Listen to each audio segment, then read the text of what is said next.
Welcome to A Drink of Wisdom with Jay Wise and Nathan Drinkard. I'm your host, Cody Ward. Thanks for spending some of your time with us tonight. What's going on, guys? Let's talk some sports, baby. This is A Drink of Wisdom.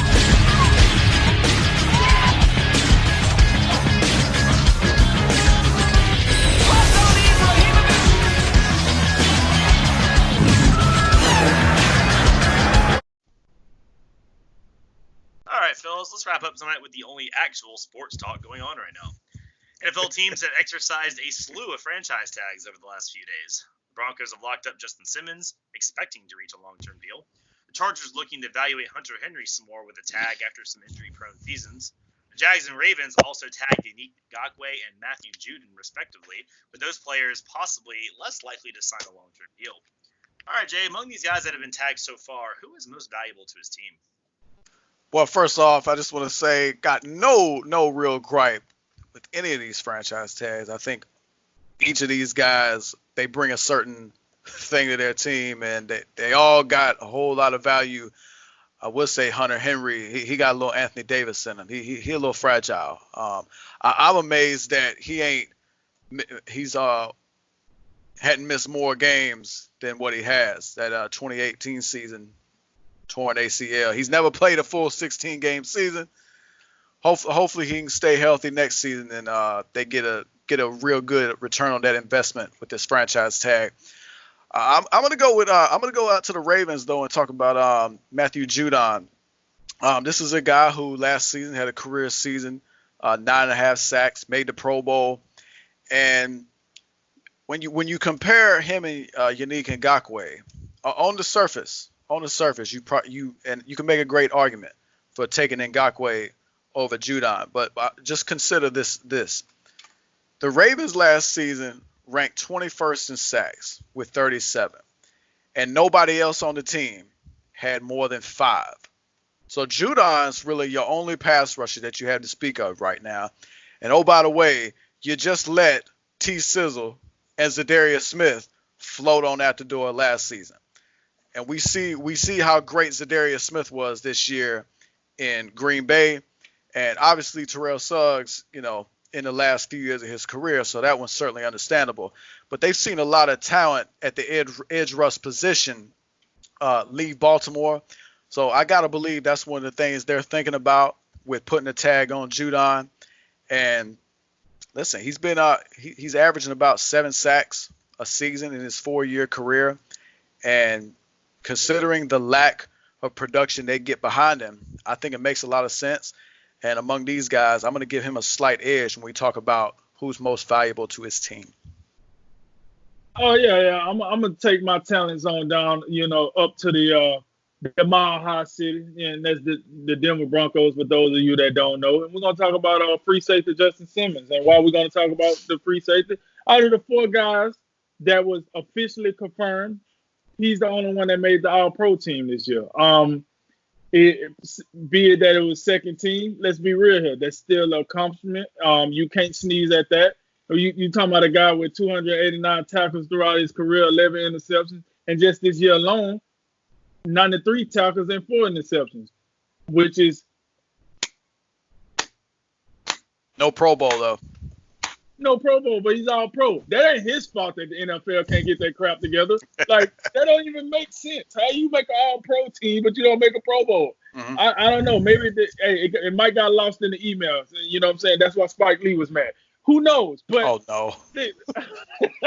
But listen, here's the deal. He was an all-pro, and to me, that's a higher accomplishment than being a Pro Bowler, because, a lot of those Pro Bowlers are plug and play, and that's a fan product. So when it comes to All-Pro, that's not a fan product. That is what the NFL, that's what the coaches, that's what, media, that's what they think of that position. And they think you are one of the top 4 to 8 guys in that position, depending on how many they want to give the distinguished to. And he is one of the 4 that's been confirmed to sign the franchise tag. Now let's be another reason I think that's important, because when we think about the Broncos, what do we think about? Their defense. For the last couple, since the Peyton Manning era, we always been on the defense. The defense had carried the water year after year after year. Yes, last year was not the most favorable water carrying experience. I got it. However, they will bounce back. We seen the likes of Drew Luck give them a little spark on the offense. So once they be able to run that ball and do the pound and ground that we used to, that defense will get back together. You got to start on the back end. Your franchise tagging him. He's gonna give you one more year. Hopefully he can, repeat that same success, and then you give him a long term. It's the nature of the business. Some guys deserve a long term. I wouldn't have been mad if they would have signed him long term, but you only got so much money out there. You just brought in another DB. You're going to get rid of one of your other Pro Bowl slot corners and Chris Harris. So you kind of out here. You're doing your thing. I ain't mad at you. It's a salary cap league, but I'm gonna go with Justin Simmons from the Denver Broncos. Yeah, to answer the question, I could throw in Hunter Henry as a guy that, as far as the most valuable to the team, only because you're talking about a guy that it might very well be a top 5 tight end in the league. If you would to just take his 12 games he played last year and just say he played all 16 and kind of kept the same stats up, he would have been about 5th in terms of touchdowns and total yards. That's a guy, but you got to know before you ink him to some big deal, man, can this guy stay healthy? We've seen plenty of guys that get in and they just can't get healthy and they can't stay healthy. And your best ability is your availability, man. So at the end of the day, I don't care how good you are, you can't get on the field but about 8-10 games a year, if that. Boy, that's not good. And then you're also talking about the team with the Chargers. They're going away from Phillip Rivers, new quarterbacks coming in. What's a quarterback's best friend besides an offensive line? It's a tight end. A guy that can move the chains, get you some easy yards, get you some easy throws, and who knows who's going to be the quarterback? Everybody from Teddy Bridgewater to Tom Brady to both of them are going to play. I don't know. But you, with that kind of uncertainty, having a couple guys on your offense that can really help out whoever winds up being back there can be a big deal. But the other thing I wanted to point out was with the Unique Ngakoue situation. As far as his importance to the Jaguars, I mean, they're probably going to not be good either way. But I would say what the Jaguars do with Unique will tell us 100% if that team is ready to just rebuild and scrap everything. Because right now they sure look like they're trying to. But at the same time, with the coaching staff, you think they kind of want to win now too. If they do wind up tagging and trading Unique, which it'll be interesting to see too, because he said, I don't want to be here anymore, which is yet another player that doesn't want to be there anymore. Will they just kind of try to stiff him and say, well, you're playing whether you like it or not? Or will they say, okay, well, we'll get you tagged and traded, which he could likely catch a late first-round pick. And, if he is able to explore trade options, he's going to be a hot commodity because he's been one of the best edge rushers in the league since he came in. So whether the Jaguars think he has value or not, other teams are certainly going to think he has value. And the final thing I did want to add too, Matthew Judon got tagged as an outside linebacker, not as a defensive end. So that cost him a couple $1 million. And if the Ravens are looking for a long-term deal with him, that's probably not going to be looked at very favorably. I mean, I know we kind of, in 3-4 defenses, we sort of just throw around both positions as kind of the same thing, which technically they're not. But that they could have made him a few more $1 million, but instead they chose to save it. So will that actually hamper negotiations? Who knows? But they did do it. So that's worth keeping in the back of your mind. Yeah, and back to Ngakoue, because we kind of, in some ways, glossed over him. I think you can make a great argument that Ngakoue is perhaps the best player on this list, and he's had the best career of all these guys thus far. But you said it, Cody. I don't know how valuable you can be to your team when you've already came out and said, hey, man, it's a wrap. I'm not signing long-term here, the franchise tag, whatever. So he's out the door. I can't blame him considering all the shenanigans that's been going on down there with Tom Coughlin and, just finding players all haphazardly. So, I don't know what else the man is supposed to do. I mean, what else do you want out of a third-round pick who's played as well as him, has absolutely no off-the-field issues, and even canceled his contract negotiations last year to come into training camp and act in good faith and play the 4th year of his rookie deal? And then back-to-back years, you just shaft him. And I get it. He wants to be paid as the highest-paid player in the league. $22 million is what he's asking. And is Unique worth $22 million? Maybe, maybe not.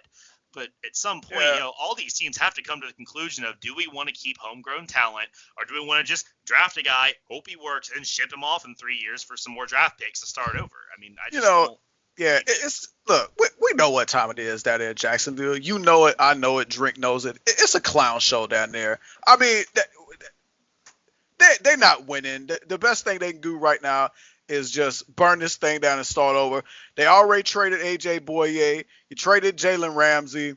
I mean, I gotta believe Yannick Ngakoue, he's not gonna be there long term. In any ways, you got that. That's one of your positions of strength because you got Calais Campbell, you got Josh Allen. So I mean, it's not even your biggest position of need. And Drink brought up a good point earlier. I don't know if he's about to get to it, but I mean, perhaps we could see a Yannick Ngakoue, Nick Foles type package thing to get, you got Ngakoue, he's a valuable commodity. Maybe you can get somebody to take him and Nick Foles off your hands so you can get that salary off your plate, or at least some of it. Yeah, like half of it. Look, here's how I look at it. Jacksonville trying to save some money so they can move to London. Mark my word, this team is trying to make a move overseas, and old Shao Kahn, however you say his name, the owner, he is more invested in his wrestling business than he is his NFL business at this point. He want to move it overseas. He think he's underappreciated here in Jacksonville, and now he's just turned into a total slaughterhouse. I used to hate that take as somebody who lived here, but now the last 2 years, I that's the only conclusion I can come to at this point. But let me ask you all this before we let it go. Not just with Yannick, he brings up a good question. I think it just kind of thought of. We saw Le'Veon Bell hold out a year or two ago over the franchise tag thing, right? Now, none of these guys look like they would hold out. Yannick would be the only guy that would probably come close, and he's only made $3 or $4 million to date. He's probably not going to turn down almost $20 million in 1 year. But do you think with what happened to Le'Veon Bell and how fast his career has just fallen off a cliff with the Jets, and to the point where now he's bowling and not going to games, do you think that's pretty much taken the whole sit out and not get franchise tagged and play? Do y'all think any players have looked at that and went, well, not doing that, even if I don't want to be here, I'd rather do that than ruin my career like he seemed to have done? Yeah, I wouldn't rule it out completely, but I do think you got to look at Le'Veon Bell and kind of keep that in the back of your mind. Yeah, Le'Veon sat out a whole year. I mean, in the end, he got a nice little contract, but I mean, on the field, it don't appear to have worked out all that well. And part of it could be the situation he wound up in with a coach who, for some inexplicable reason, doesn't appear to know how to utilize him. So, but I'd say in the end, I wouldn't rule it out. But it's going to be another star level player that will do that. And considering that Yannick Ngakoue hasn't made a whole lot of money at this point, I think you're right. I can't see him being one of those guys to hold out. Yeah, I wouldn't necessarily say Le'Veon Bell situation. I would tell you a situation that I think that's more similar to it is the Trent Williams situation with the Redskins, where you kind of you want to be traded, you kind of don't play, you can play, but you're not away from the game. You're not away from, you're not in Miami on jet skis. You're on the team, you show up to team functions, you do what the team want, but I don't want to be here. So you still getting paid, you still training, you still staying in shape, you just not playing. So I see a lot of more players taking that route than the Le'Veon Bell, because you don't want to get out of shape. Because at the end of the day, the only way you stay in football shape is playing football. So you can't be out here doing all this other BS or pulling the Zeke Elliott going to Cabo and then come back and be demanding all this stuff. And then, like you said, you look just like Le'Veon Bell, or to a lesser extent, just like Zeke Elliott, where you don't quite have the pop, you don't quite be able to shift up in gears like you once could, and then it takes you a season or two to get back to it.